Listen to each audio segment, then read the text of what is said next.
Center here. It is my pleasure to welcome our panelists this afternoon. Welcome, Mayor Ron Nirenberg. Welcome, Councilman Nirenberg, Councilwoman Dr. Eliana, and welcome also Jasmine Rodriguez with U.S. Representative from Pastor's Office.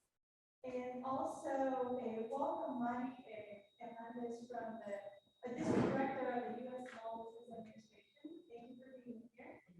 And I also want to welcome our small business community. Thank you all for being here and lining up to speak. This is really exciting, and I'm really excited to hear from each and every one of you. So a special thank you to the U.S. Hispanic Chamber of Commerce for sponsoring our refreshments today, and thank you to our Maestro team for making this possible. Please help yourselves to wonderful empanadas that were actually made in our commercial incubation kitchen, and we have some food also from our local food area, so please help yourselves. So the Maestro Entrepreneur Center is a nonprofit dedicated to support small business owners. So we incubate, we have 24,000 square feet of incubation space. We also accelerate business growth through education, and we connect small businesses to opportunities. And we're really excited to host you all this afternoon because that's what we want to do, right? We want to connect businesses to resources, but most importantly, we want to hear from you so that we can better serve you.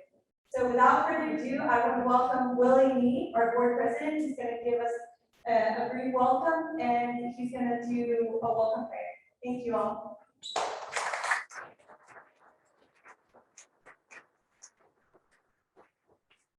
We always like to start off with prayer.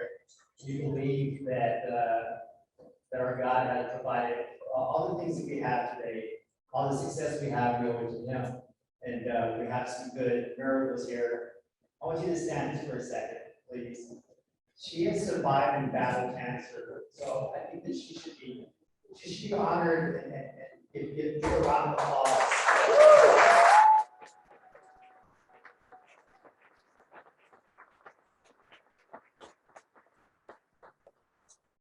Remember, and I'll be quick, Mayor, I'm going to leave it for. I battled it in 2014, and I remember this day very well. I sat on the Hispanic Chamber board with Romero Cavazos and Manny Elias, and I remember the day I came back, what I just did for Jamie, Manny did for me, and it just really lifted my spirit to know and to be honored by my fellow peers that the battle that I had gone through, they were honoring me that way. So I wanted to honor Jamie also. So if we could just bow for a second, and I want to say a prayer for all of us who are here. So thank you, God, for this time of fellowship, this time to bring wisdom to us. I ask you right now for those that are sick to cure them from the crown of their heads to the soles of their feet. Those that feel lost, to be a lamp to their feet, and be a guidance to their ways. I ask you to pour blessings upon them, each of them, that there's so much blessing that surpasses all understanding. And we ask this today in your precious name. Amen. So, speaking of my good friend Romero Cavazos, what I love about Romero is that he's not about sound bites. He's about a man of action. You know, when he says something, he means it. And sometimes you can sit at the table with people who are having this conversation a while ago. But we didn't disagree. At the end of the day, what is the purpose of this conversation? And it's small business, which he's been a big supporter of for many, many years. He wants to find out solutions, not just complaints, but solutions to solve those problems. Romero has a tremendous background, resume, and he said, keep it short. But I gotta tell you, I gotta brag about my friend. You know, he's done so much for the city of San Antonio, working for the city economic development under Alex Presenio's leadership. Alex Presenio was the city manager. But he's done beyond that. You know, he worked with the Hispanic Chamber. He was CEO for many, many years and catapulted that organization to the highest, largest membership they've ever had. And also just all the things that we've done for the community there. And I was honored to be part of his team when he was there, along with Manny and several others. Now, he said, you know what, I've done what I can in Bear County, now I'm gonna go take it nationwide. So now he's the president of the U.S. Hispanic Chamber of Commerce. So if you guys can just welcome, give a loud warm up for Mayor Ron.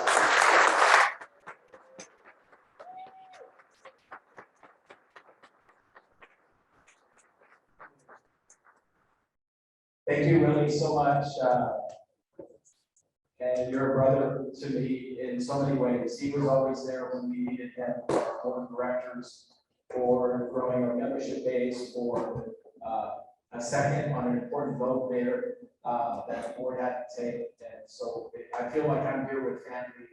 And so I'm just very honored, Willie, that you introduced me. So let's give him a round of applause. Thank you.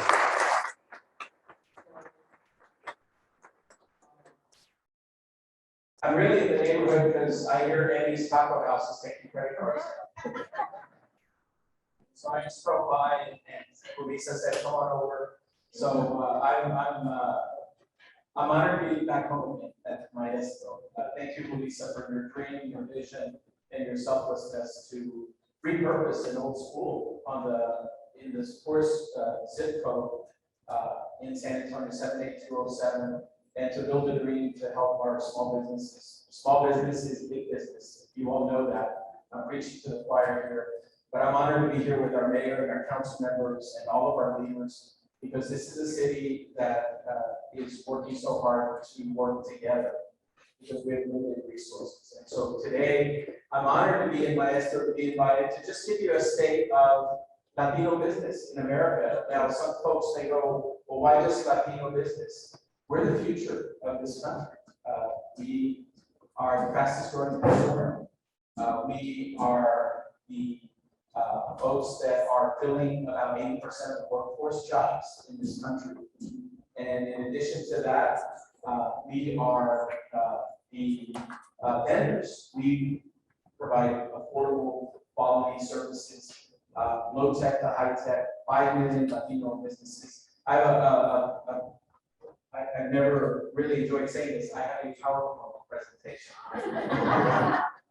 But I'll go through it as quickly as I can. You all know a lot of this data, but before I do that, I want to just introduce Brianna Venus on our staff. Brianna, thank you so much.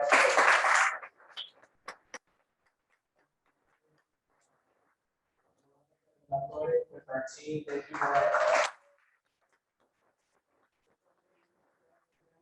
I belong not just to the city, but to the San Antonio Hispanic Chamber of Commerce. So I would be honored to introduce our chairwoman of the San Antonio Hispanic Chairwoman, Denise Hernandez.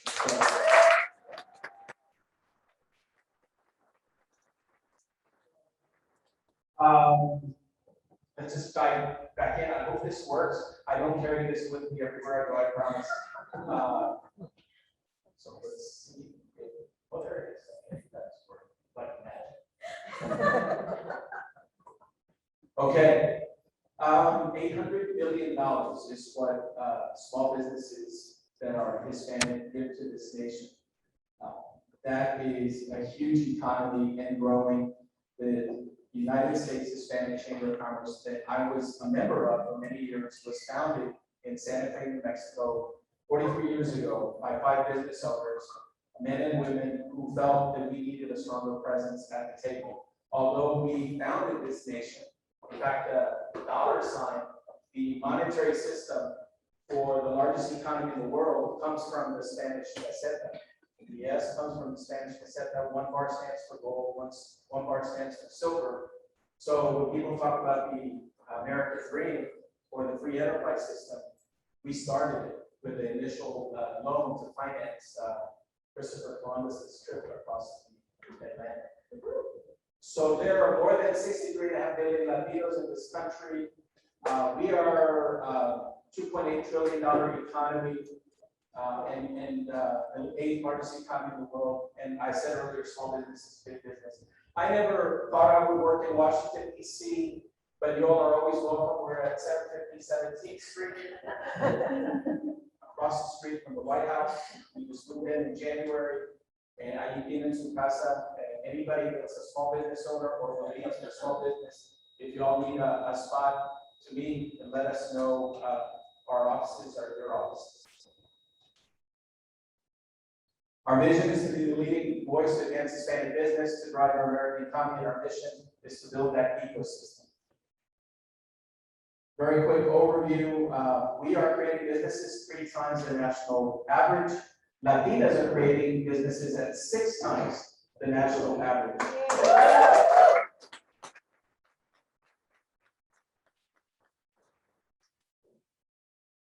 The new businesses, 86% of the new businesses between 2007 and 2012, and this is another year, as you can tell, 86% were Latino-owned businesses.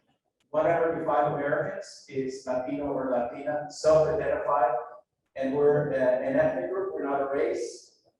We are Caucasian, we're Asian, we're Afro-Latino, we're Native American, all faiths, religions. We love to say, if you're not Hispanic, we can change that in 10 minutes. Sorry, man. I apologize. Manny, you said that.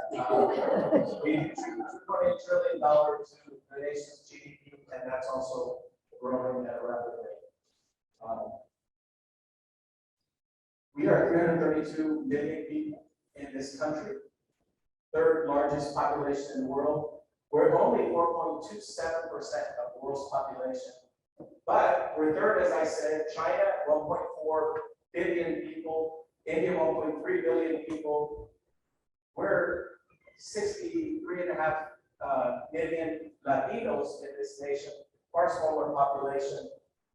We typically allow 500,000 immigrants to come to our country every year. We know that we're a nation of immigrants and we need every job because we have workforce challenges. And you'll see that today, 1.8 children per family is the record low. 2.0 is 2 children per family is considered replacement rate. We're not replacing ourselves at the rate that we should to keep up with the workforce needs. And this is getting worse also. So we need not just US first, but we need legal and, in my opinion, illegal immigration. The US Latinos, we represent the 7th largest economy in the world, as I said earlier. Mentioned 21 trillion. We're population, 2/3 of the Latinos, or 40 million, were born and raised here in the US. So everybody talks about the sucking sound at the border or undocumented workers. We were here 500 years ago, so accepted, but we also came last night to this country, and it's constantly being replenished. But we are 18% of the population, and you don't really hear that in the noise across the country. So we're the engine of our future economic growth. 75% of the labor growth in the next 10 years will come from Latinos. 8% of US jobs are created by small business. Why we have Maestro and why I appreciate the council and the mayor putting ARPA money into small business. As much as you can put into it, it will just have a multiplier effect, in my opinion. I also, and the opinion of many experts, we are starting businesses at a faster rate than even non-Latinos. 1 out of every 200 Latinos are starting a business. Anglos, 1 out of every 300 are starting businesses. So we have a higher entrepreneurial rate that's been proven by McKinsey and Company. Of the 330 million Latinos, Americans, by 2040 will be 400 million Americans. Half of that growth, 80 million expansion, 40 million of the 80 million will come from Latinos. So we will be driving growth. What states are creating growth? North Dakota, Alabama, Georgia, Pennsylvania, Louisiana, South Dakota, and Utah. Those are the fastest growing states with Latino population. You wouldn't think it, but it's true. So some of this has already been repeated, but when you think about Montana, Colorado, Oregon, where Latinos, Big Orejas lived on this case. They didn't hear it.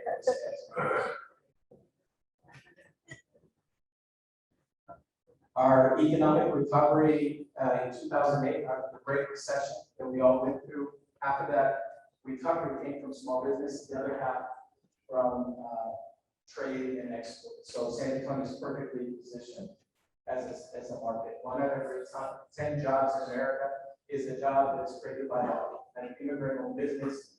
43% of Fortune 500 firms were started by an immigrant or a son or the daughter of an immigrant.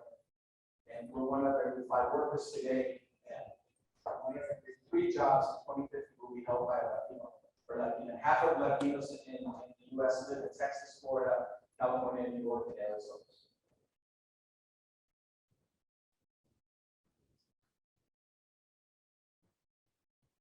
So if we go to this, we also do not get our fair share of the pie. Only 56,000 Latino businesses receive Paycheck Protection Program funding, or less than 1%. And if we had submitted close to $1.5 billion, if we had received the capital that we needed, JD, the fund, we would have contributed $1.5 trillion to the economy. So we're not getting our fair share of capital, we're not getting our fair share of contracts, and we're not getting our fair share of capacity building. So the 3 C's, as we call it at the chamber. So JD, thank you for everything you do, and we need more, obviously, for Latinos to continue to grow. We only represent 3% of the seats in boardroom. That's where decisions are being made. Unacceptable when we're the fastest growing consumer. Of course, 70% of the 350 companies in the Fortune 500 do not have a Hispanic on their board. Only 2% or 10 Fortune 500 CEOs are Latinos or Latinas, and only 4% of Fortune 500 companies have 2 Hispanics on their board. So groups and organizations like economic development, nonprofits, Maestro, we need you all to get more support so we can make up this gap. As of 2017, only 5% of U.S. federal contracting went to women and minority-owned businesses.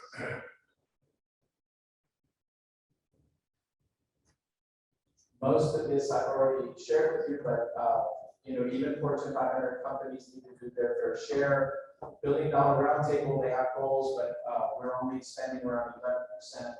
And again, we need our fair share of the funding coming from the government.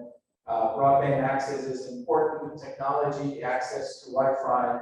84% of Latinos in America are not able to work remotely or from home to do our job or profession. So this is a critical piece here, why we're always on the front lines, over-living people in healthcare and other direct services. So to achieve for Latinos and Latinas, we need to make sure that we grow that.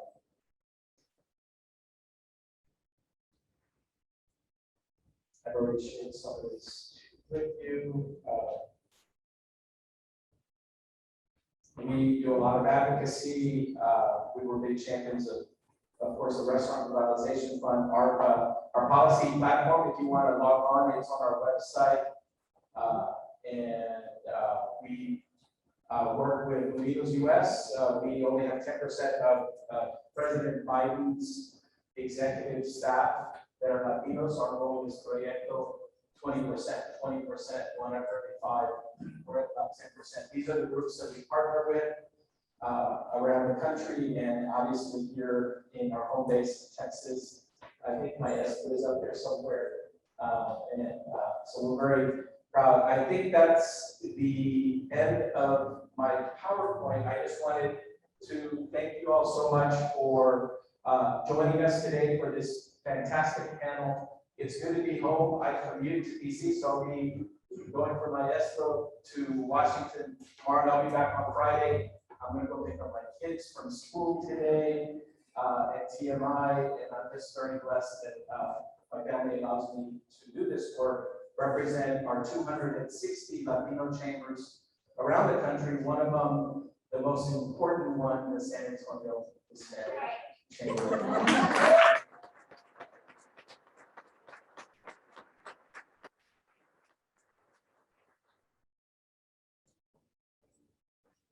Thank you, it's because of your partnership with the youth Spanish chamber that the Master Center launched, you remember, about 7 years ago. So we wouldn't be here today if it wasn't for that. I just want to thank you for coming and supporting us. I'm going to do a quick, just the rules. We had about 22 people signed up to speak. And I wanted to share just a little bit about why we're here today, right? One of the things that we felt that as small businesses, we were not being heard, and we wanted to have a voice. And I was sitting at Councilman Elias's office, and I'm like, we need your help. Like, what are we going to do? We need more. And Councilman, you said, have a town hall, center. That's why we're all here today. And so we are going to do 2 minutes each. We do have a timekeeper over here. She's going to stand up if we're taking too long. And just we have a lot to do, a lot to say, right? And Mayor and council members and leadership, we're your people too, right? We matter, and we're working our hardest to stay above water and do as much as we can. And we're open, but recovery is going to take about 2 years, and we need you to understand that process because we need your help. And so we're going to start with Richard Tillard, and I ask you to please state your name and the business you're with.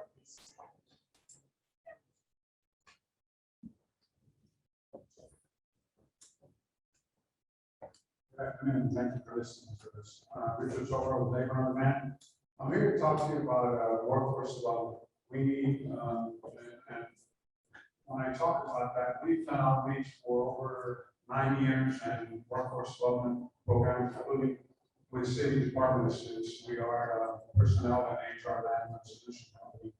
We started a workforce development program at CCI, which was the largest department with the city over 8 years ago. Then COVID came, and back then, I want to say it's more personnel than it was work. And now we can't find the personnel. We sit on advisory boards for Northside Mountain School District, Northeast, St. Philip's, for Cardinal College's Youth Apprenticeship Consortium, the SA Radio Work Program. We actually post on that, of course, it was a non-profit, but we are for-profit. So that kind of took back that we, regardless of the efforts we put in there, you might say we Ghostbusters. We see more ghosting today than we've ever seen. People are coming through, and I'm not sure what kind of games they're playing because they go through the process and put the energy in. They're never seen when it gets elected. And so we have that going on a daily basis, and a lot of expense to provide personnel for the city government, the commercial and the educational agencies we provide personnel for. But we're fortunate in that we've been working on it for a long time. I actually have 5 subcontractors helping me just to keep those. And even with that, we're not truly being bold, we're just simply staying afloat. And it seems like the Allen College sort of great idea as that's estimated work. But we need to pay more attention to all the trades, not just advanced manufacturing. I mean, personnel at every level. And we're just not finding. Thank you. Good afternoon, everyone. Thank you for allowing me to speak. My name is Mark. I'm a small business owner, Flavors Catering, and I was actually speaking as a small business advisory commission new appointee. But some of my members of the Spanish chamber here, one of the points that they wanted to discuss and will be discussed about here a little bit was the ARPA funds and starting with tying the loan to those ARPA funds versus grants. One of the discussions that we had, the very first meeting I attended, was I shared my concern with that, I thought it would bring fear upon a lot of people that may be wanting to apply for ARPA funds. You know, as a small business owner, a lot of these smaller businesses don't have access to information to apply for grants. Sometimes it's difficult for them, but I think if we have the word loan to it, I think it's going to just be very challenging. But going back and putting on my small business advisory commission app, one of the things that I noticed right away at our first meeting was it seems that a lot of the discussions that we had were hitting the roadblock with the staff. And what I would like to ask is, I would love the opportunity to have just more direct dialogue with the powers that be, the ones that are actually making the decisions, so that what we're speaking and what we're wanting to work on is getting to face some of you all, the panel here. So that is my ask, is that we just have some more direct dialogue and that we can maybe just try to get rid of some roadblocks that are just bringing us inside. Thank you.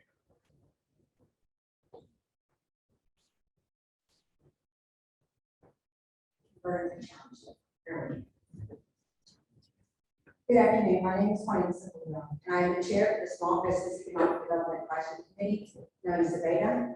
I also co-chair the Small Business Advisory Commission, known as SBAD.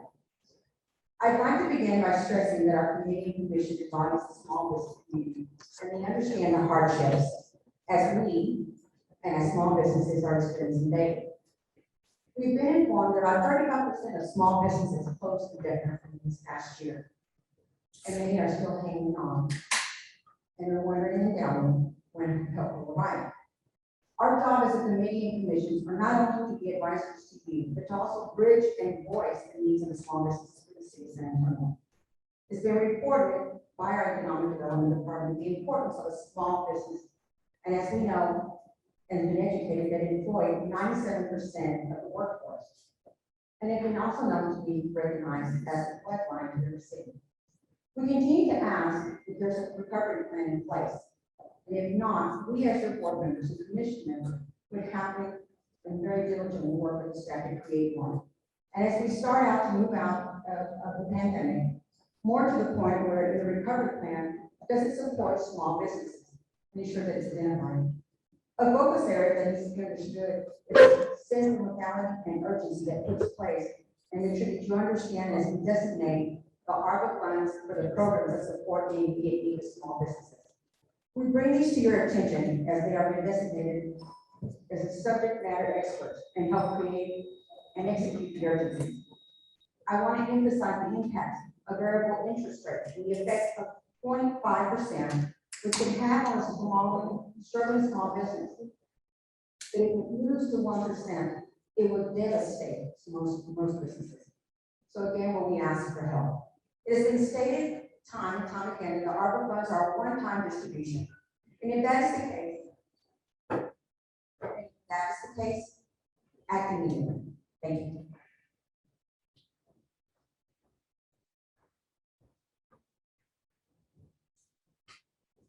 Good afternoon. My name is Martin Rivera, the Director of Policy and Advocacy for the Hispanic Chamber. And I am here on behalf of our more than 900 members. Next up, things I really want to talk about. First, I'd like to reiterate our support for the majority of the 30.9 million ARPA funds to be used for grants, preferably for those small businesses with 50 employees or less and $2 million or less in revenue. Our members have told us they cannot afford to take out another loan, but they need additional relief now. Our members are dealing with a variety of challenges such as inflation, labor shortages, supply chain delays. In addition, some have shared that they are barely getting by and struggling to get back to pre-pandemic revenue. Second, we understand that capacity building is a priority, yes, but there's also a real need for relief. We would therefore recommend the council consider two categories of grants for small businesses, one for relief and the other for capacity building and growth. And third, I'd like to express the urgency to get these ARPA funds to small businesses as soon as possible. With the city anticipating to receive the second installment of ARPA funds in May, we would like to see these grants distributed as early as June. Small business owners cannot wait a few more months for the fall of 2022 to receive additional relief. Now is not the time of the city and council to recreate the wheel of distributing relief to small businesses. They've done an excellent job of getting the money out and small businesses in the pandemic to support that. And our members have shared the grant will help them pay payroll, rent, inventory, new tools, equipment, upgrades to technology, more advertising, marketing, and the ability to grow their customer base. So we are confident that grants will help our small business recover, and thank you for the opportunity to speak.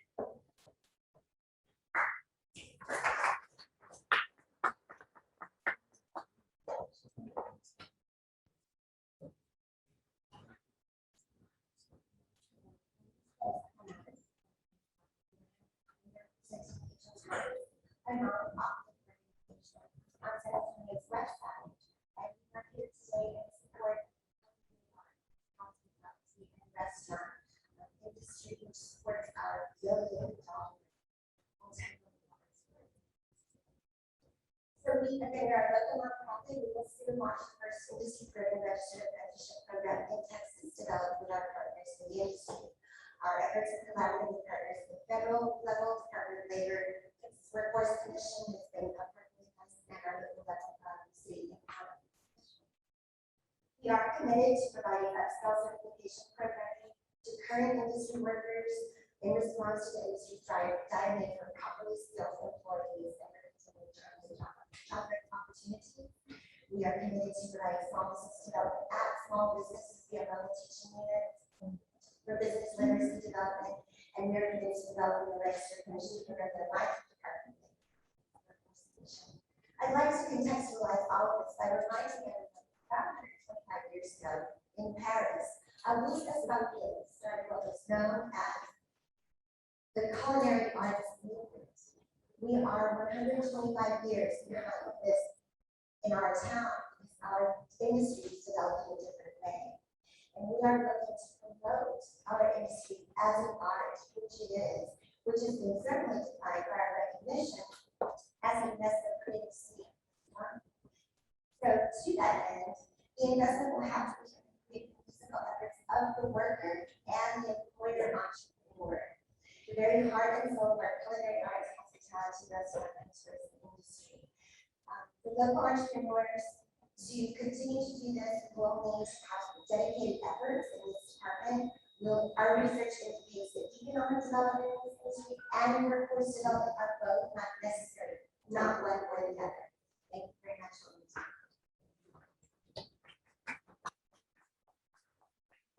Mayor, the exchange was always going to provide a lens to the quantum leap in technology and workforce development that took place during the pandemic. During post-pandemic state, digital adoption took a quantum leap during COVID. It's estimated by 7 years. Overcoming the pandemic-driven economy crisis will require much more than good intentions and billions of dollars in spending. Empowering aspiring workers with the skills they need to succeed and connect them to available jobs. To meet those needs effectively, we need to determine collaboration by numerous players of the community far outside Bear County. We need bridge builders, intermediaries that play a vital role in workforce development by connecting learners, educators, and employers, helping them to speak a common language and resolve local supply and demand mismatches. We need to address these problems. These are not new. Long before the pandemic, a stubborn disconnect between the supply and demand for skilled workers created stark barriers to opportunities. Black, Latinos, and low-income learners have had a particular disadvantage finding and navigating successful pathways between education and well-paid work. Post-pandemic economy, rising inflation, supply chain, Wall Street greed, the role of high tech, and workforce generation is not making things worse. To give you an example, again, 7-year lead.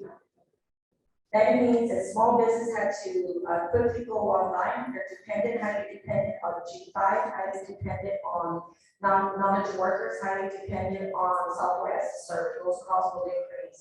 Another unique thing is the gentrification of the workforce, the tech workforce. In the past, as a pioneer in technology, the tech sector had usually been concentrated in certain areas such as California, New York, and Boston. Today, that's been disrupted. Therefore, we're competing with crazy salaries. So I don't know what people talk about. I'll email this presentation.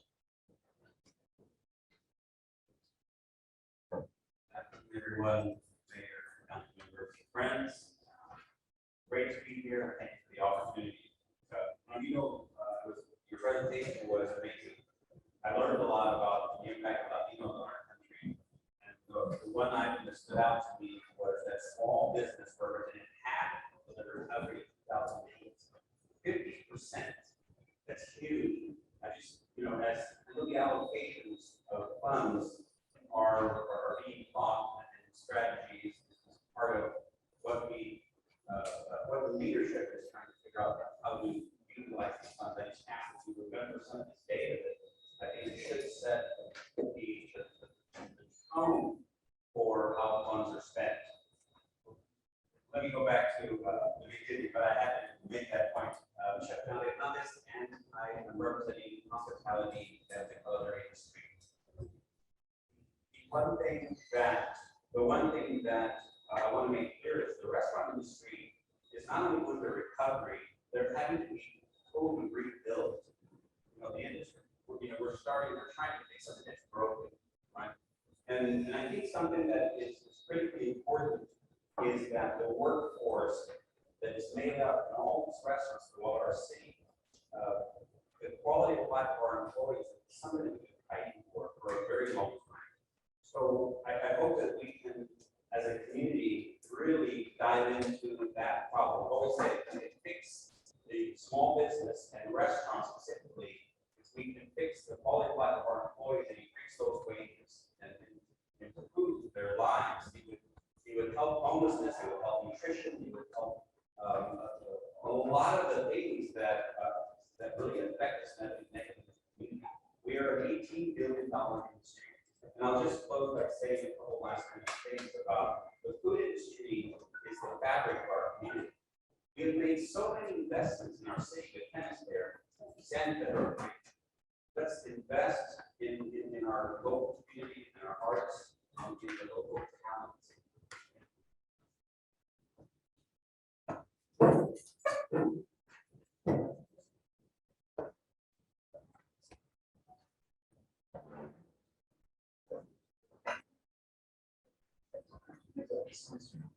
My name is Jeremy Roberts.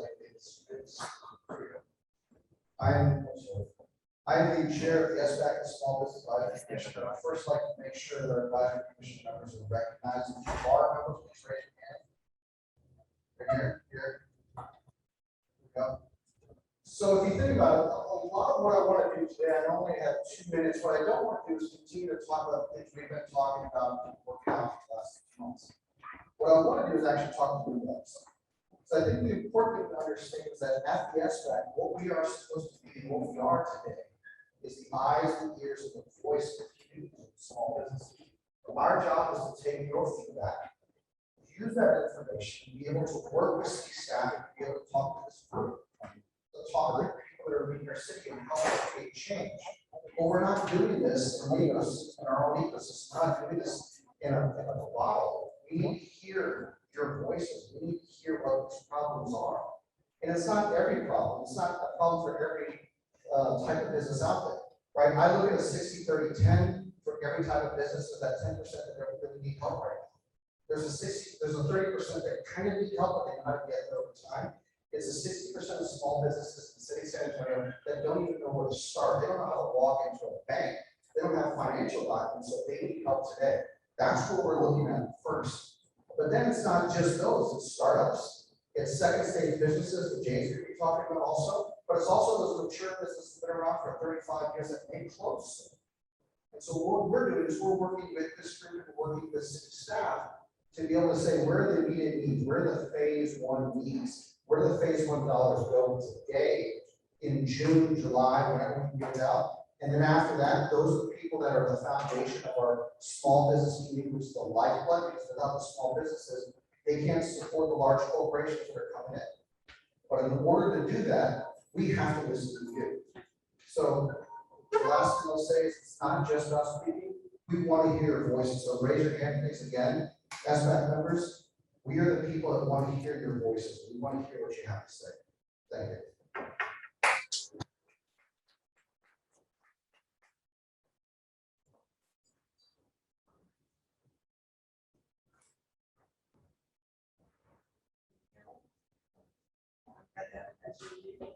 I cannot represent a small business or a Hispanic. I'm from the Arab community in San Antonio. It's a smaller part of the Arab community is people from the Levant, where I'm from, which means Lebanon, Syria, Jordan, and the Holy Land. And we like to get help from the city or any other agency to start having your voice, just like the Hispanic have a voice. We're trying to start a smaller talk, might have some social overtones, but it's really to help all the newcomers to the city, especially small business owners that we have. And have language issues, we have social problems, we have assimilation issues, and we're trying to do something about it. Yeah, some friends of mine. And we hope we get some help. Because that community is growing by the day. We're happy to be senator.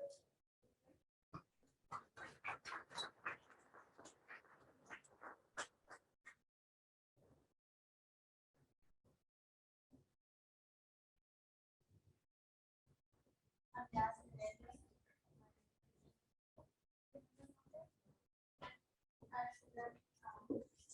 Here is party club of exposure. Sorry, I just got the call last night. I have to read this. So, the only thing really can help with, just one the youth conference. So that's my assessment right now. We have a lot of time. So don't judge just the traditional members. There are multiple people and we have a lot to offer. So as long to give them that open heart and open arm, you will be amazed when they can operate. So that's one thing. And we need place like open places, spaces like this. We have a lot of artists, and we have a lot of paintings just hanging there. We need to have a gallery, and we need a big tower to bring this gallery to open their art and place for us to have some shows for our residents. And other thing is very important. Please don't let the language or the tradition was, let them be there. And if you need workers, they are there, and you'll be amazed when they can operate. So please just do that, and that's all we need from you all. Thank you.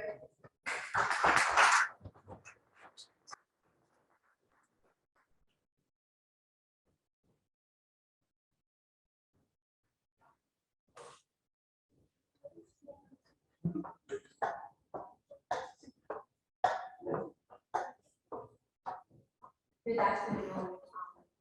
My name is Shadia Khoury. I was born and raised in Israel, Nazareth, Israel. I've been in the United States for about 34 years.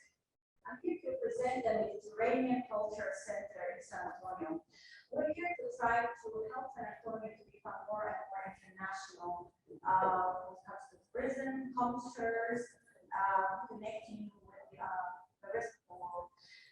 Also, I'm here to ask for help and support to make more events, more cultural events, representing different cultures in the Middle East and Mediterranean regions, and to promote awareness about our cultural heritage to our community at large. Also, I would like to ask help from the city and anybody here interested to work with us. We're happy to cooperate to create an organization of trust and transparent to be a role model, for who we are and what we can offer and what we can do to the American community here in San Antonio and abroad, the whole country. Also, I would like to show the city that we're here to help unite, serve and educate our community. And we need your help to help them. We come from countries of wars. We're very divided. We bring that to the city of San Antonio. We need your help. It's not an easy task. We're volunteers. I personally am a mental health care provider. So my background is psychology, and we try to use psychology to work with our communities. And with love, and they're great people. They just came with a package. And I think it takes cooperation with different organizations and with different nonprofits. We've done work previously with Maestro. We've done a big event in Egypt. Dream Boys with a night in Syria. Please help us do more of this and connect together. Thank you.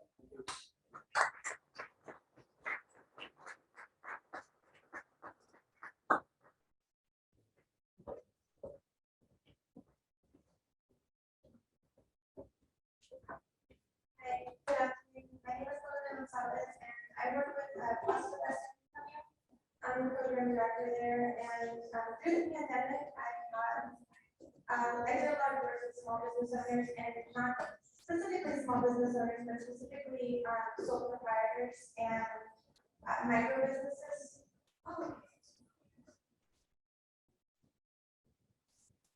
Specifically the sole proprietors and micro business owners, and so I know a lot of the times we say small business, but we don't think about, the one person who has their, their business as a woodworker and has been doing it for 20 years and needs this business support in order to help them apply for that opportunity. And so I think with these funds, what I ask is I do think about the sole proprietor, the micro business owner, and the challenges, the very unique challenges that they face and how we can support them through that.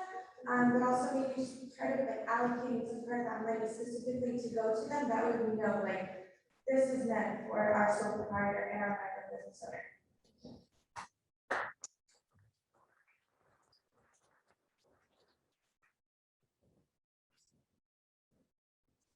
Hello, panel. My name is Priscilla, and I'm representing HB. I'm a biodiversity minister. So everyone in this room, I love. This is my passion. I love my field. Wonderful partnership we have with Partnership Center. Values what you've done when we invest. I think the word invest. When you invest in accelerators, when you invest in innovators, you invest in a small business and education. One of the things that we love about Partnership Center is we send our small businesses here.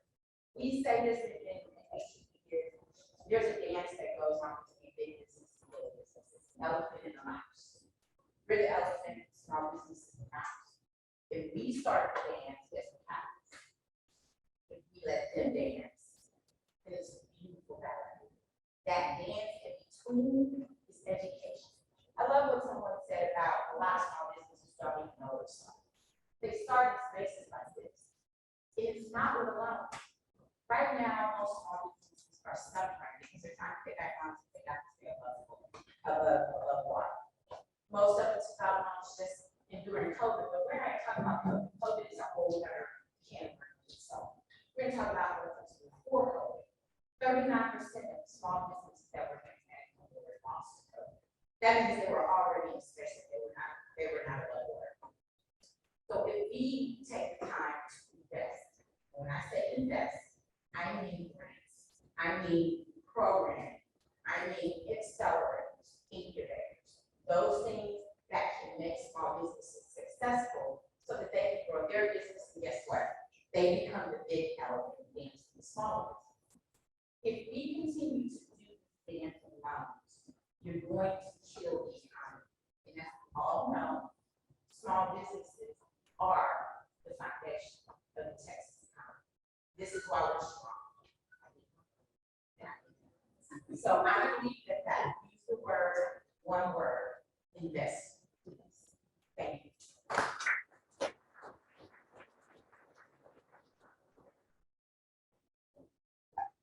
Mayor and guests of the panel, my name is my father and I started ATMI from a small electrical construction business 10 years ago. And if any of you have ever walked into an AGC of Texas meeting, you're walking into a room full of old white men. And those old white men, and you're conducting charity studies at the moment, those old white men want to do business with people like us. And there's a misconception that they don't. But as Mr. Galasso mentioned earlier, it's about capacity. We don't have the capacity and the capital is slim, and it's not available to us, as readily as others. Currently, we are on the West Commerce Project with the City of San Antonio Harbor Brothers. And my ask today is this. As small business owners, we can't afford to wait 60, 90, 120 days for payment. I am asking that the city approve and expedite payment and change orders whenever they are on the table. Because sometimes we do the work and we don't see payment for 60, 90, 120 days. And that is not feasible in any time, let alone right now. Another thing, I am also asking that you consider a meeting. I know we're meeting with Razi and the folks at TCI here next month. They've been avoiding the meeting, and I don't blame them. We are currently working on projects that we did back in 2020, bond projects in 2020. It's currently 2022, and the cost of materials is up at 300%. And businesses, small business like myself, we can't afford that loan. Some of the old, bigger businesses will, but we cannot. So I ask that you consider that, and I know you will hear it from Rosie and TCI once you have that meeting. So I appreciate it, and I'm happy to say 10 years later, after my first meeting at the UTC, I'm still playing ball with those old white men. And if everything goes well, we have been awarded the Broadway project with site construction, which is our biggest project ever.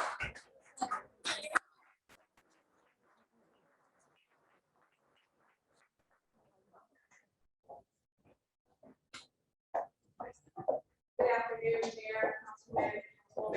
Yes, my name is Denise Hernandez. I am a small business owner and the chair for the 11th Chamber of Commerce in San Antonio. So I'm here in two capacities as the Latina business owner that Mr. Ramirez spoke about, and then representing the 900 members of our chamber.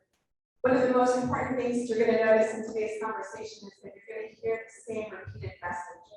Access to capital is an issue. Holding on to this funding longer than what it needs to be is also very important. Being able to release the funds, the ARPA funds to small businesses are very important because we are definitely feeling constrained. You're going to hear the same repeated message about how supply chain is an issue, staffing is an issue, salaries are going up, expenses going up. It is all the same concern. And so we bring these issues to you because it's important that you guys understand and hear directly from us. Sometimes you've got people leading the conversation in directions who are not living in the day-to-day business, and you get this direction, you get this information. And so one of the asks that we have is that we are continuing to allow to come to you directly and speak on behalf of the small businesses and the owners who are struggling on a day-to-day basis. And I know you heard earlier, or actually my husband, who talked about having roadblocks, and those roadblocks really do exist. So it's really important that that one-on-one dialogue happens. And most importantly, when this access money or this money from ARPA comes out, please consider not tying and creating a process that is too difficult for small businesses to handle. It's too difficult for them to apply. The guidelines are too strenuous. You have to remember that a lot of these small businesses don't have the bandwidth, and they don't have the support in their offices to sit down and fill out an application that is pages and pages and hours long. Thank you so much.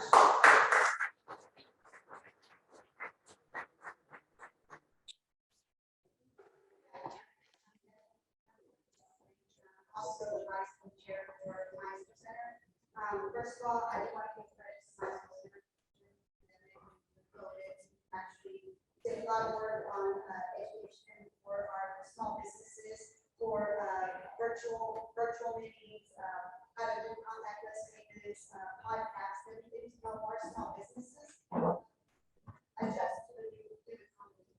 But for my ask for today is I really want to talk to the panelists and really consider the fact that the interest buy down program is extremely important for our small businesses. Access to capital is extremely important, but as a banker for over 20 years, I can tell you that I'm not stressed enough the importance of banking relationships. So being able to provide interest buy down program to small businesses where they can choose their bank to work with to get access to capital, and then to start establishing their business relationship is crucial, not only for the immediate relief for right now, but also for their future growth. Business banking relationships will, by providing this program, it will be the seed for them to be able to have this banking relationships so in the future, they're able to do traditional business. They can partake in digital relationships. So my ask really is for you guys to truly be flexible and understanding of how this program will have long-lasting positive impact in our business and our community.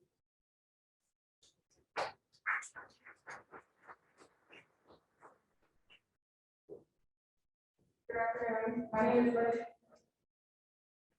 We've had COVID in my house many times. I'm Lindsay Logan, and I'm with San Antonio Borough Home Staff, also known as SAGE. I am representing our east side businesses. Sage services over 6,000 businesses, services 18 zip codes. And in December, we surveyed our businesses, and almost 70% are still at financial loss.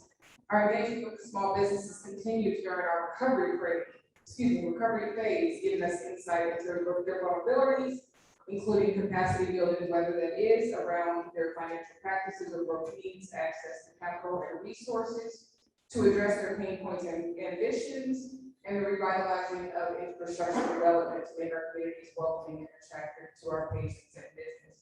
We have unfortunately lost many businesses, while some have made it, they are barely hanging on by a thread. What we need is a recovery plan, a holistic way to assist our businesses and not just lipstick this situation. We are here today in solidarity with our peer organizations who are on the ground serving small businesses every day. We show that we can directly support their needs and want to continue to be a part of the solution. So we agree with our partners here today that we are working together, learning from each other and coordinating our efforts, all for the benefit of our small businesses. It needs to be a part of our city's plan moving forward. With your support, Sage is ready to bring the strength and expertise to that collaborative work, especially if it leads to more resources and support for our East Side community. We appreciate your consideration and thank you for your time.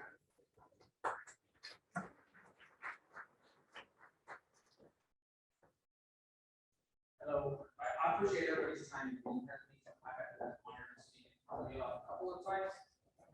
Thank you, Jeremy, shout out, and Mark, because I think they nailed it. And I think a lot of the people here that have already spoken on some of the same topics are absolutely amazing. One of the things that I keep hearing as a member of the CPA, so one of the CPA, sorry. We hear capacity building and we hear grants. We hear loans. I echo with my fellow speakers before me. We don't need loans. We need grants. We need that money to come back into the communities that we serve. We need to continue to push the buy local campaign that we have, that we push out there, that Maestro Center has on the page as well. I will also say that when we talk about capacity building, I think it's really important to ensure that those dollars go into capacity building, that we're also measuring performance. We need to measure performance in some of these neighborhood centers and some of these programs that we have. We need to ensure that we understand what it is that we are doing in our communities and where our dollars are going in our leadership. And are they effective? And if they're not effective, then we need to revolutionize what we're doing. One of the things that I have shared before is that we can't show up very generalized and go small business. It's no longer small business. We have micro business. We have side hustles. We have solopreneurs. We have small business. I think Jeremy said it better. I call it SB1, SB2. I feel like we're scaling, we're growing, we're small business enterprises. We need to show up that way. You know who shows up that way? Income shows up that way. Tech shows up that way. When they learn that you can go and do SaaS and you can invest in these small businesses, you know what they do? They decided that your pre-seed, your seed, they know how to approach those, that they're effectively showing up and buying and investing in them, and they're bringing the right leadership, the right times for them. We are not doing that. The other part is I'm here to help. I'm one of the few, if not the only CPA that shows up time and time again, representing the 40+ businesses that I represent, who cannot take the time to be here. Lastly, I'll say I invited 4 people that are here because I shared this. We need to invest in marketing in some of these initiatives so that it's not just on somebody's page on Facebook with 140 something likes, then no one else gets to see them. Jeremy said it best.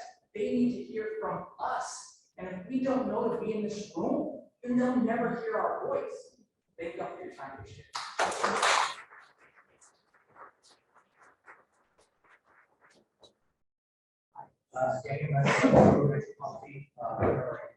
Politician. Yes. So, as being in politics, my previous life, so always hear, small business are the backbone of the economy. And of course, looking at the stats, to show us that 8% of new jobs are created by small businesses. So, being on this end, and a small business owner, I look at the ARPA money that's coming in. I'm curious why only got 10% of that money. We're creating jobs, we're doing all this stuff, and all politicians say that it's all small businesses, everything. But we're only getting 10%. There's one entity that gets 5%. we're talking about $30 million for all the small businesses in San Antonio. So I don't get that as a small business owner, and maybe because there's not a room full of small businesses here to advocate for that, but guess what? Those guys are working right now. They're working in the morning, they're picking up their kids, and I will say that those small businesses, they also help out from mental health, housing, all those entities that you guys are supporting and allocating those funds to. If you're a small business, you have a family, you're creating jobs. And if that small business fails, guess what? That guy's has mental health. That's small business. And his kids are at small business. So if you're investing into small businesses, you're helping a lot of people. So I still don't understand how the small business community, all the small business, when you got 10%, I don't get it. I don't understand. So excuse me for being that head on it, but hey, we got 3 votes here. I can probably get you 2 more. I'm trying to get a little more money. If we're going to truly get our investment back and get this economy going, it's going to be small business. I appreciate your time. Thank you.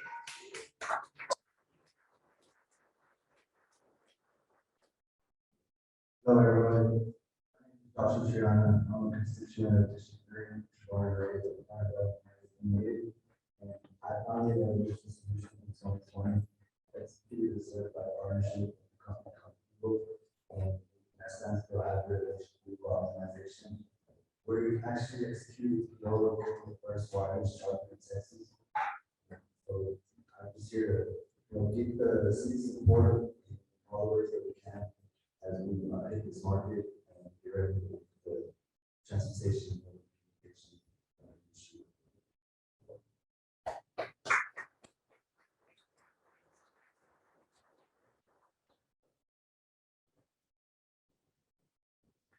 Hello, everyone. My name is Teresa Garcia. I'm a Latina CEO for 22 years, owner of Food Safety Direct.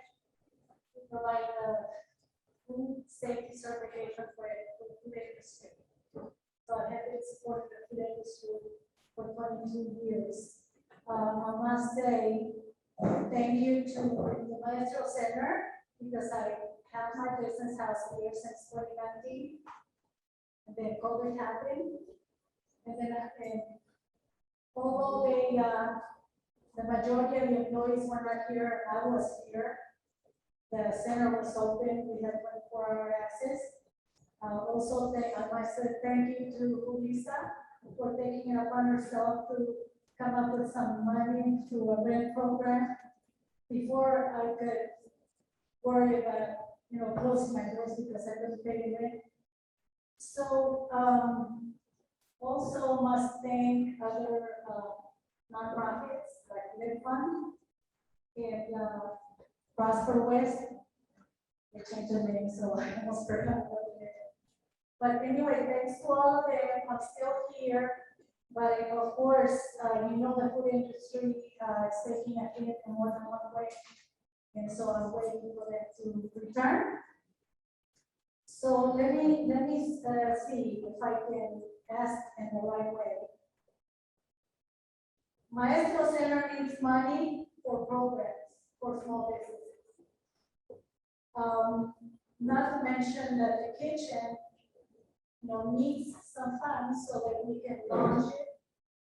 In every one of my classes, everybody wants to open their own little business at home.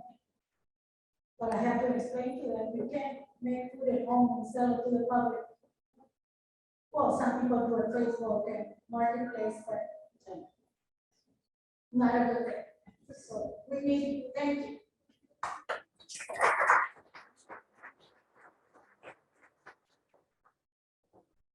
Good afternoon, everyone. My name is Janelle Naviva. I'm a food force national bank. I'm also on vice chair of my board, and I'm a donor. Working for the bank, I work on one of the cases of many small business owners and see a lot of the struggles that they've gone through. Fortunately, I'm able to help them out by starting them with my own. So, business by and take classes as a Maya center. And so my that we consider allocating funds to allocate funds to programming, to help with mindset development, to help with people, help people decide where, when they do get money, where that money goes, and how they can use it to build their business.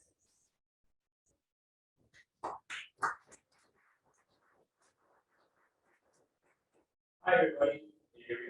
Okay, my name is Washington. I was not supposed to be talking, but you guys inspired me to create my voice today.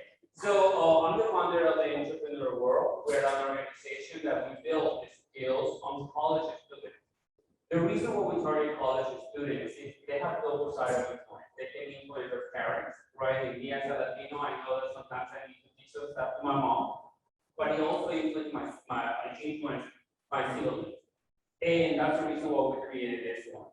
I think that I'm one of those people that are fortunate because people dedicate 5 minutes to provide me mentoring, to provide me an opinion and a feedback on it. Well, I was born in Ecuador, I grew up in New York, and I came over here in San Antonio. One of the reasons why people ask me, why did you San Antonio? I always say, you go to New York and you experience somebody else's vision. When I come to San Antonio, I'm building that vision. So I want to invite all of you to invest in the future.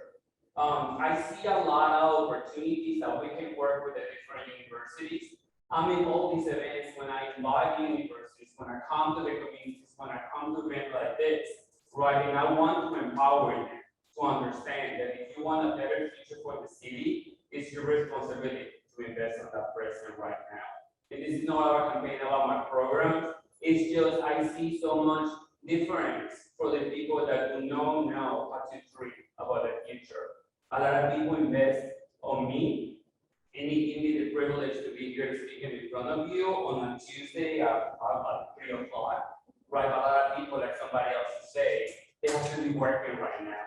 So it's part of our responsibility to help you to dream. Because if they don't have a safe house, if they don't have a light stream, or if they don't have food, they cannot dream. So we cannot request to have a better future if we don't invest in the present. Thank you.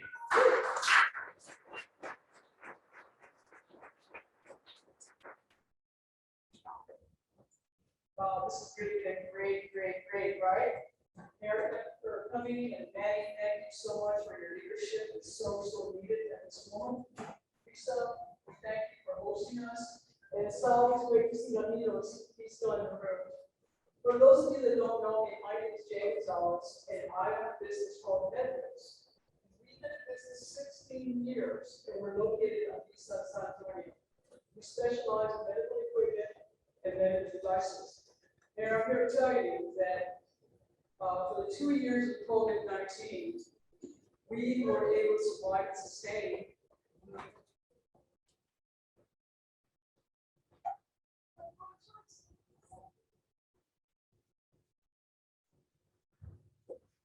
We were able to survive because we provided PPE now to San Antonio, all of it. I got my diagnosis.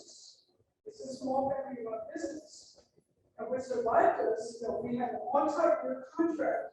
As you can remember 5 years ago, that was a very contentious contract. One of the big boys didn't want to play nice in the sandbox. We had to submit ordinance, we had points, they didn't want to play nice, so we fought.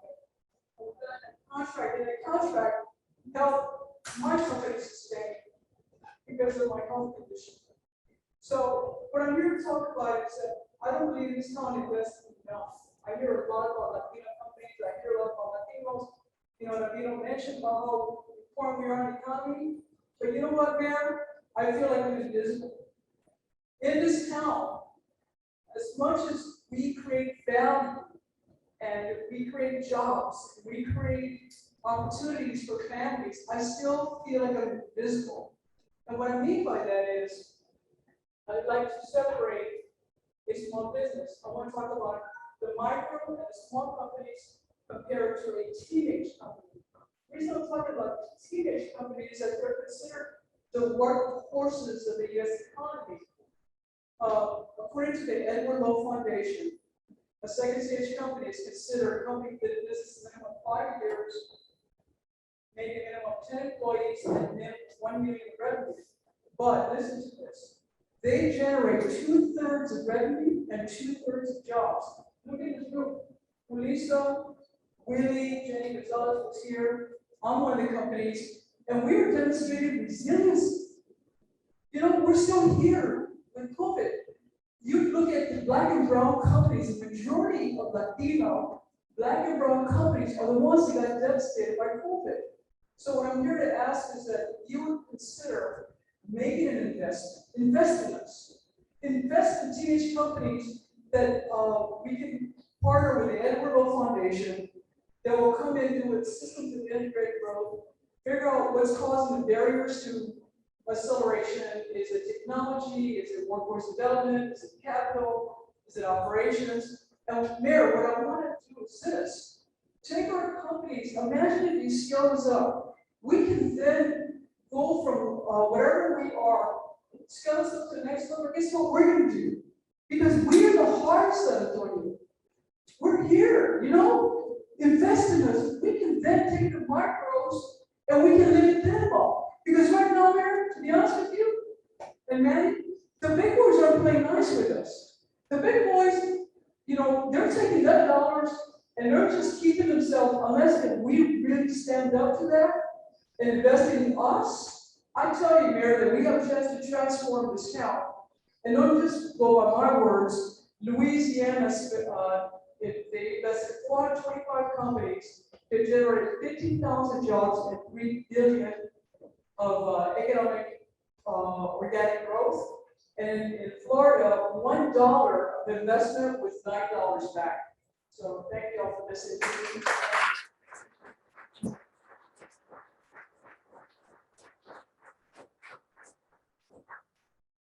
Wow, what a day, right? Thank you for all the small businesses that came to support and to speak, right? I know how hard it is to get away from your business, but I also know how important this is to do it. And to add that, Mayor, I am representing you every single day. Every day that I do advocacy, I'm doing it on your behalf. And I want you to know that 2 years ago, you identified 2 crises. The health crisis that was going on and the economic crisis. We have been getting a lot of support for the health crisis. You came together as a city to bring support to help us all. We need the same thing to happen on this economic crisis. It has not happened in the way that we need it. And just because we just had Fiesta doesn't mean everything's okay. We are still going back to our businesses. Even my business, everybody thinks it's amazing, she's doing great. Recovery is happening in my business, and it's going to take about 2 years to happen. And what we need is real support. And I know everybody is talking about the ARPA dollars. The reality is we need more than the ARPA dollars. We need you to invest in the general fund every year to small businesses. Set aside some funding, 10 million, 5 million, whatever it is that you can do to make sure that we're going to continue to build capacity to our local businesses. And we're going to do it every year that's going to improve and make a difference for this city.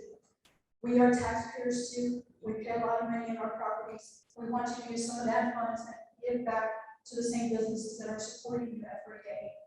We need your support, and we need you to do it in a different way that you have never done it before. I am here today because I believe so much that our businesses, we make a difference. And it's tough when you are working your ass off and you come to your council meetings and you did not even mention the small business support that is needed. There was not even $1 that was given for rent relief for your small businesses during the whole pandemic. And it should have been the #1 thing you would have done because it didn't happen. We didn't even think of it. We are fighting 10 meetings into our Small Business Advisory Commission. We can't get anything done because you guys haven't requested it. We're here today asking you to request the support that we need. We need it. We need it desperately. We need it. And we need to be able to work together. There are so many in this ecosystem that we talk about. Everybody works in silos. What we need is leadership that brings us all together and work together. And that has to happen. yesterday, right? Not next year or anything like that. We need it done immediately. So the rest of this program is really to hear from you guys. And we love you guys. We vote for you guys. We help support that you guys are working for us. But we need you to focus a little bit more on the small business.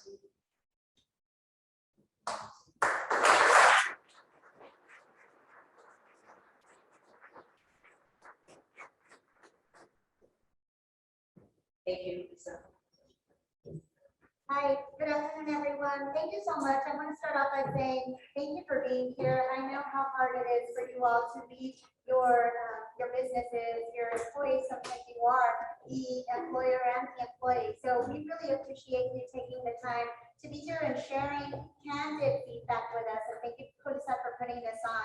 I want to also thank the SBAC committee members who are here. They're always in your corner. They're always advocating for you.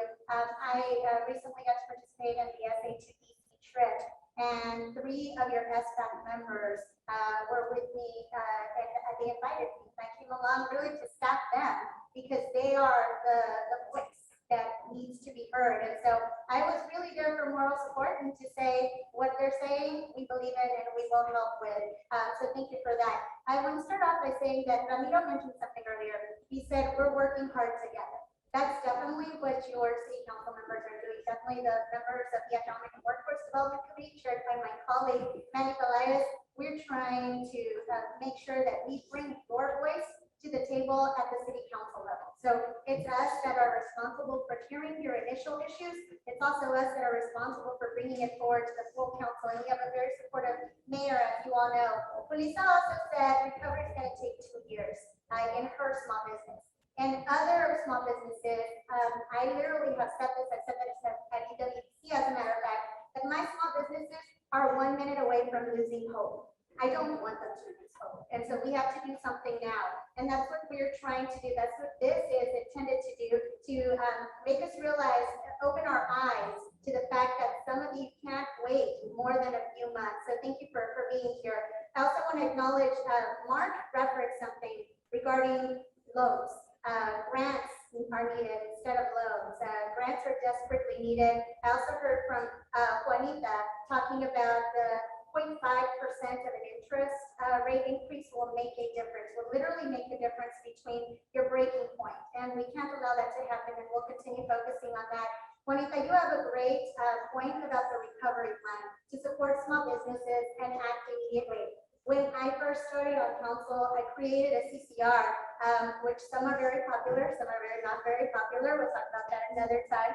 But the CCR that I created was to form a small business advisory commission to represent the true interests of the small businesses. I grew up as a chamber baby. That's where I worked. That was my first job. I worked with small business owners. Chef Johnny did not have his restaurants just yet. So I've been with the small business owners, and I've seen firsthand, unfortunately, small businesses close as well. So I believe in the fact that we have to act immediately. So thank you, Juanita. Thank you, Jeremy Roberts, also for volunteering to take that up as a group. And I will be talking to my colleague here, and I'm sure he will be supportive of us trying to make sure that you all are working on the recovery plan. More importantly, that you all are allowed to form subcommittees, because everybody has a bit of the puzzle, and it can't just be 2 or 3 people working on this, right? It has to be a collective representation of different business interests, small business interests. Martin, thank you for your comments. Relief, capacity building for growth, grants, those are critical. And I think that you mentioned as early as June, you mentioned Lyft already has a model, not reinventing the wheel, but looking at something that we do have. I do want to reference right now, Lindsay Logan from Sage mentioned about access to capital. And Lyft was able to provide, African Americans received the 2nd largest chunk of microloans from Lyft Fund. And continuing to look at what they have done for D2, continue to invest in D2 is going to be critical as well. We can't leave them behind either. A majority of us here are Hispanic, but we have to realize that there's other populations as well. We heard today from our Arab community. We know that there's business owners that need support, so we can't leave them behind. Culinary arts is an art. Thank you, Teresa, for mentioning that representing Kitchen Campus. Full disclosure, I'm on the board. I've been on the board since the inception of that, so I believe in that. And Jeannie Gonzalez mentioned the gentrification of the workforce. We are competing with other states. So we have to figure out how we continue to compete with them, but not leaving our small businesses behind. They're the ones that started off as small businesses and are now launching into this era of competition. Chef Johnny, data should set the tone for ARPA, incredibly accurate. Yes, we should be looking at that. Restaurants are not just rebuilding, he says, not just recovering, they're rebuilding. Restaurants that we knew it are changed forever, not just because of COVID, but because of advances in technology. Food industry is the fabric of our community, Chef Johnny said. I believe that. Cultura, right? We are all about cultura here in San Antonio. That's what makes us special. In fact, that's what our new marketing campaign is going to be for Visit San Antonio, which I sit on the board of. Jeremy, the 60-30-10 concept that you've been pushing, absolutely right. We have to figure out how we focus on those 60% of business owners who don't know how to access that capital. And Crystal from HEB used the word invest, and I believe someone else followed up with the word invest in us. That's why I think it was Jane. I believe in that. Denise, you talked about this is repetition. We're hearing this over and over. That's okay. We need to hear it over and over. There is a lot of red tape. One of the things that came up at our Economic and Workforce Development Committee was the fact that there was so much red tape, and we're committed to looking at that. The CPA guy, he does a great job at marketing, you guys. He talked about buying local. Everybody recognizes the CPA guy. By the way, full disclosure, he had one of my students as an intern this semester. But he's doing his part, right, to share with social media access what programs are out there. And then finally, I just want to say, Mr. Mesa, thank you for bringing that up. I appreciate you being so bold. I know for Mr. Mesa, there you are. He's always been very bold, and I completely agree, and I empathize with you. And so let's figure out a way to solve this. Mr. Washington said earlier, mentoring is important. It's our job also to help make sure that businesses get mentored. And organizations like Maestro are doing a wonderful job. But we have to look at those teenage jobs that Janie's referenced, the ones that are in need of that further expansion. There's already a lot of pre-existing disparities that were present before COVID, but we have to, I just keep saying we have to, but we have to make sure that our small businesses have the access to the capital so that they continue to be successful, not just for their small businesses and for our community, but for the entire city of San Antonio. So my commitment today, and my colleague knows this, I am ready to support and I'd be here for you all as a sounding voice. That's exactly what we wanted the Small Business Advisory Commission created for. I encourage you to participate as much as possible. I know it's difficult to participate sometimes during the day, but we need these listening sessions a little bit more. I think it's now my colleague, Councilman Pelaez's turn. Yeah, thanks. All right.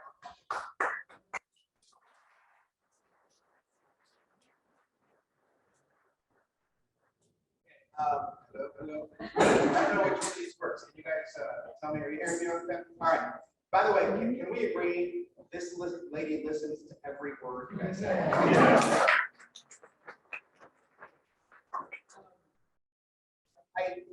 I'm struggling with where to start. I didn't bring notes with me. There really was no outline for me, so I'm just going to give you some thoughts in no particular order. The first one is, how many of you heard the word SBAC, or Small Business Advisory Commission, for the first time? Yeah.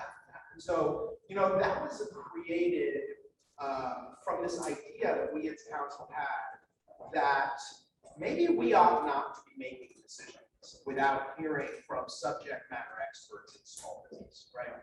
And we impaneled this group to tell us difficult truths. Jeremy Roberts, you've been telling me difficult truths the past year that you've been doing this.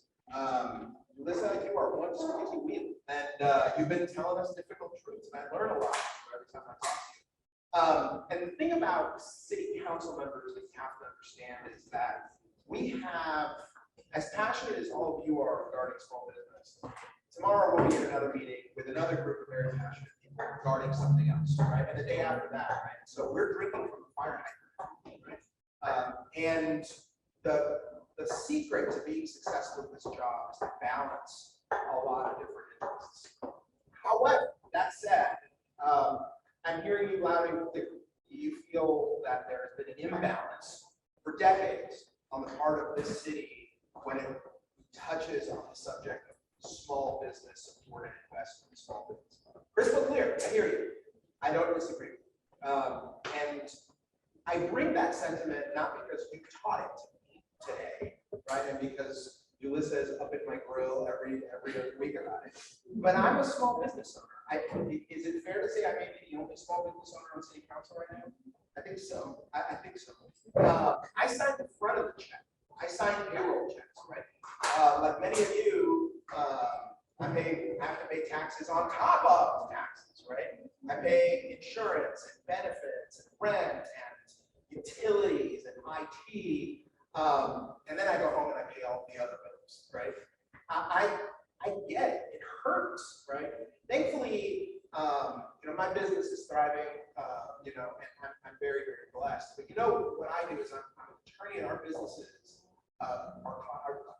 Many of you are clients already. Some of my clients spoke to me. And we work with other small, medium, and very large businesses. And when I meet with my small businesses, I'm getting a sense of urgency, right? For a lifeline, for just an extra shot of vitamin B12, right? And for someone to just rescue them from what is a daily hell for many of you, not knowing whether or not you're going to have enough to pay your employees, much less yourself and your own families. I get it. Okay. So let me tell you what happened to me less than 10 hours ago. We hired somebody. Today was supposed to be their starting date. They never showed. In fact, we called them. We're like, "What happened?" And they said, "So sorry about that. Found a job somewhere else." Okay. And then today, I received a resignation letter from somebody saying, "Hey, this is my resignation letter, effective immediately." What? I found another job somewhere else across town. They're just paying me more and the hours are less. How many of you have that experience in the past? Yeah. I mean, I'm hearing this. This is just a ubiquitous, universal experience all over the country. The great resignation, right? The great ghosting is what they call it. This is on top of all the things I just described. That's even more stressful, right? And then on top of that, your rent went up, right? Taxes certainly didn't go down. Insurance premiums didn't go down, right? And your income has stayed the same, if not gone down, right? And so you're feeling that pressure even more. I get it. So I do want to tell you that one of the pleasures of being on city council, and the reason I think the mayor appointed me to chair the economic workforce development, is because I'm in this stew that all of us are in, right? So I'm kind of fluent in this. But it worries me. It worries me very much, right? When I look at government at every level, federal, state, local, when I look at, our government leaders out there prescribing things to save businesses and prescribing solutions and all that. And none of these people, if you look on the resumes, have small business team or large business anywhere on it, right? And so can you imagine going to, a doctor and saying, "Hey, I need heart surgery," and that doctor saying, "Well, I'm a podiatrist, but let me tell you all the things that you need," right? We wouldn't do that. And yet we find ourselves in a position of being those people without the subject matter expertise, which brings me back to why we impaneled the SBAC and why important it is and why this was very valuable to us, right? Because we need to hear this. So, but my role at City Council isn't just PWPC, it's also on the Intergovernment Relations Committee, right? So the mayor says, "Listen, you be the guy who sort of runs quarterback on all the government relations from state, federal, local, right? And you interface with all of our other governments." And so ARPA, which is what we've been talking about today, right? Which is the American Rescue Plan Act, was a product of the work that we did on that committee. We also brought down CARES Act money, right? And I think if you add those two together, plus another, some other change that came down from the federal government, we're talking about $1.3 billion, right? That's an astonishing amount of money that we've managed to bring home. Historic, we've never been able to bring home everything to San Antonio, that much money of your tax dollars back to San Antonio to reinvest in San Antonio, right? This is a once in a lifetime opportunity. What worries me is that when you look at our state government, right? Crickets, right? Absolute crickets. And when I talk to the neighborhoods and when I talk to different civic groups around town, they don't talk small business. you guys talk small business, right? But when I talk and knock on my doors, and neighbors open the door, they are fluent, and I wrote it down, they're fluent in the following topics. Oh, they know everything, right? Abortion, immigration, Elon Musk, Johnny Depp, Hunter's laptop, Trump's walking down the ramp, Biden's gas, Hillary's emails, right? And every cultural war issue you can think of. They spend more time thinking about and obsessing about these issues in DC that will never touch their lives, ever, right? However, nobody knows what's on this week's agenda for City Hall. And what we're going to do this week and the week before and the week after has much more high likelihood of touching your life in a meaningful way, right, than anything else that's happening on the national level. And so we've got a serious problem in America where leadership at all levels of government sometimes, right? We hear, oh, look, the masses, they're talking about this. Let's talk about that. Focus in on that, right? School books and libraries at NISD, right? CRT, whatever, right? And small business, nobody talks about it. I will tell you honestly, I'm a student of government too. Have you noticed federal and state legislators and people who are running for office, they no longer talk about small business. They used to, Andy, they used to go out there and I'm the champion of small business because small business, and you know the cliche line, small business is the backbone of the United States. It is the lifeblood, right? And they don't talk about that. They talk about this garbage that I just went through, right? Why not? Well, because their consultants are telling them it doesn't pay off political dividends to talk about that because people, are more interested in this list of horrors, right? Meaning that if you don't have your national level leaders, if you don't have your state level leaders, it's kind of left on us to pick up this amazingly heavy burden, right, of doing their job. And we're working on. I see this mayor, he's the last one to leave City Hall. I've seen him agonize over the hard decisions. I've seen him agonize over you guys. I've seen him, that white hair, it didn't start this white. And, he's not doing a bad job. And I will tell you, I know sometimes small business feels invisible to us. He talks a lot about it. In the back room, when we're together and we're worried about you, he worries about you guys, right? And so does every other person I see. So do I, so my other colleagues. So I want to reassure you, and sometimes it feels like we're not watching, we're watching, right? And I gotta say, right? I mean, we call the governor's office, and we're like, hey, these people are getting crushed by state taxes, governor. During the height of the pandemic, you've got to freeze the ad valorem taxes. At least freeze them where they were last year. Don't allow rigorous. Nope, you're on your own. All right, Governor, listen, we need business recovery plan from the state, not just the local one. Help us out here. Nope, you're on your own. Governor, we need your help with business access to capital, right? We need your help with loosening up existing funds and just redirecting them to what the state is already doing. We need it in Lyft's hands, we need it in Maestro's hands, we need it in Sage's hands. Crickets, right? And then, in what I'm still having difficult believing it, right? We see a blockade down in the south, of the border, stopping trucks that caused what, $4 billion of damages to who? To you, to me, right? In what is one of the most historic pendejadas I've ever seen in my life, right? Instead of standing up and saying, I am going to be the guy who saves business, and he could if he wanted to, he's left it to us. Okay? And all three of us and the rest of my colleagues will tell you they've all stepped up to the challenge and we've said, yes, we're going to do it.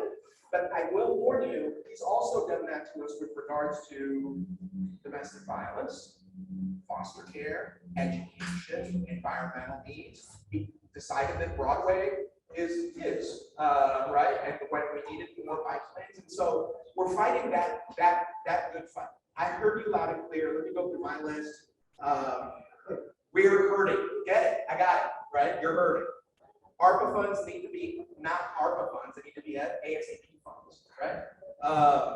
Access to capital. Capital is hard to get. We need a business recovery plan. Yes, we do. We need to invest in incubators. I agree. We've already started that conversation about investing. One great incubator I want you guys to look at is the Velocity, Texas, over on the east side. I think that's beautiful.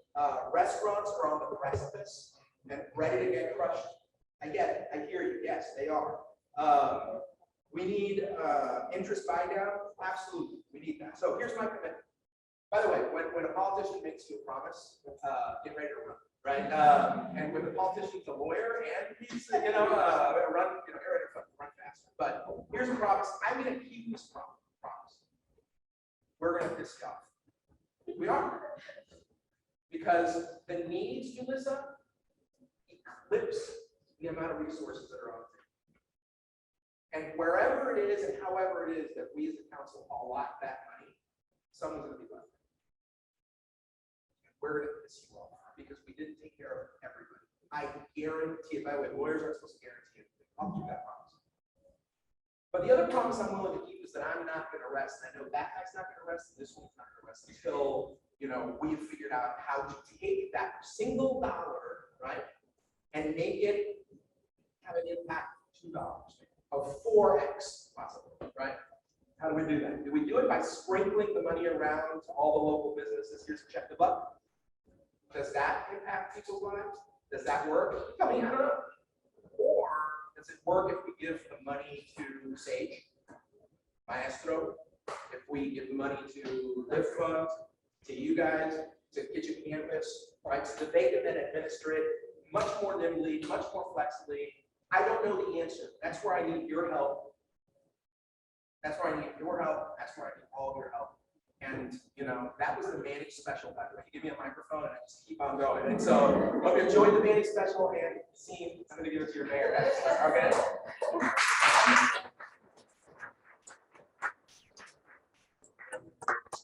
Take all my time, but I'm going to take a little bit of time just kind of give you my impressions and feedback, what I heard, and maybe tell you a little bit about what I think the next steps are.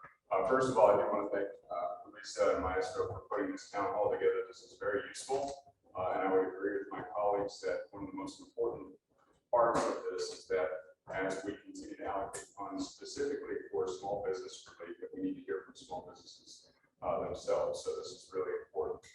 That said, let me just take a step back for a minute, because I think for me, increasingly as time goes on, the lesson of COVID is that, and what we need to recover from is not COVID itself, it's the pre-existing conditions that every family, every individual, and frankly, what we haven't talked about, every business suffered with in the small business community. These things where we've been talking about this for years: access to capital, access to capacity for building, personnel, et cetera. Those things that were existing prior to COVID, as is the case with poverty in our community, were further exacerbated by this crisis that we've all experienced. I think that, for me, is one of the main takeaways of this discussion over the last couple of years, is that we have to see the relief that small businesses are asking for as something that has only been exacerbated, but didn't originate with COVID. That being said, I also want to just make mention of what we're trying to get after here over these use of federal funds and local leverage funds with state, et cetera, is an inclusive recovery. We know that one of the biggest challenges that we have in this community is a huge a huge portion of our community are underemployed or unemployed. And frankly, we have a larger skills gap than most major cities in the country. And frankly, we have more poverty than any city in the country. So that is one of the reasons why we have focused, number one, on basics like housing, making sure that people can keep roofs over their heads. And as we get further into the next few years, we're going to be looking at ensuring that the housing market stays relatively stable compared to what we've seen in other communities around Texas. That's one major area of focus for us, but also another reason why we have invested strongly in workforce development. I do appreciate some of the comments on how we can better integrate workforce development programs with small business. That's part of our capacity building here as a community in general. But going back to the specific comments that were made today, SBAC is important. So stay engaged with SBAC. We need to make sure that as we design policy and as we allocate the funds that are made possible through ARPA and other elements that we are working through SBAC to create those policies.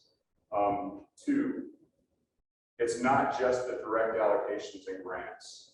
This bond program that is on the ballot on May 7th is a job program. It's a small business program, and ensuring that we are enforcing and appropriately implementing the policies that we have to make sure that the work gets done by small local businesses is one of the charges of council. So SBAC should be keeping its eye on, for instance, the RFP process and how we formulate those RFPs to make sure that as contracts are awarded, the work actually gets done locally and creates opportunities for small businesses to build capacity to grow. Same is true with our general fund. All the infrastructure that's being spent, and the majority of the infrastructure, the $1 billion that Manny talked about, that's going into hard assets for communities, things to build capacity, repair, etc.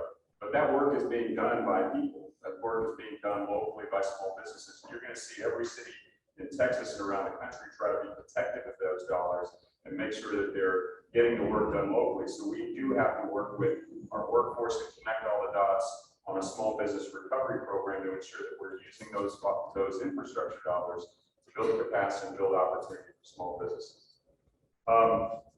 Now, with regard to the ARPA dollars, just again, $30.9 million is being allocated through the EWDC. What you're asking for is urgency. We need to get moving on this funding as quickly as possible. Let me remind you that we are not waiting for September to start releasing those dollars, to release grants, etc. As soon as the committee gets done with their work, they'll move into council and we will expedite that money, that relief. So urgency is number one. Second thing I heard was that loans are not very helpful right now, especially as many of our businesses are working to pay back loans from the previous rounds of federal relief. So working to provide grants and dollars that are not encumbered in any way to help small businesses move that capital as quickly as possible. So that's number two. The second is a tension that I don't think is resolved in this room yet, and I want to hear more about it, which is this the investments between capacity building and programming versus relief. I need to hear a little bit more about that. Because Lisa did mention in the previous CARES Act that dollars were not allocated towards rent. We've argued about that point, and that is because what we tried to do and what I think would be beneficial for everybody in this room at the council level is that we make dollars available to small businesses in as flexible a manner as possible. In the CARES Act round, we allocated a total of $49 million, $32 million with micro business grants. I think there were a little over 1,200 grants distributed. The average grant was about $25,000, which, by the way, if you look at peer cities in Boston, the top level allocation was $15,000. And you had to promise to raise your wages to $20 an hour within 5 years. In LA County, I think it was $25,000 limit. In San Antonio, we knew we needed to be flexible. That was one of the things we heard. And so we increased that ceiling to $75,000. We made it flexible. So if you needed to pay utilities, if you needed to pay payroll, if you needed to pay for rent, that money was for you to determine. What we want to make sure, though, is that you're also not being burdened by interest. So making it as flexible as possible going forward. Targeted sector relief. We know, and it's intuitive, that the hospitality industry has been one of the most hardest hit sectors. It's slowly coming back because of personnel issues. So we need to hear more about particular sector relief, because the $30.9 million that has been allocated through ARPA is small businesses, period. The only sectors that we've separated out are youth, which is going to be an additional $10 million. We have digital inclusion grants that will be going out, $6.9 million. And then we have some in a different committee that are going to arts, to nonprofits, and then to mental health services. But those are also, again, if we can get them into contractors, local contractors, small businesses, that's what we want to do. We want to help build capacity with every amount of this funding that we possibly can. Last thing that I heard was, actually, I just talked about it, capacity versus recovery.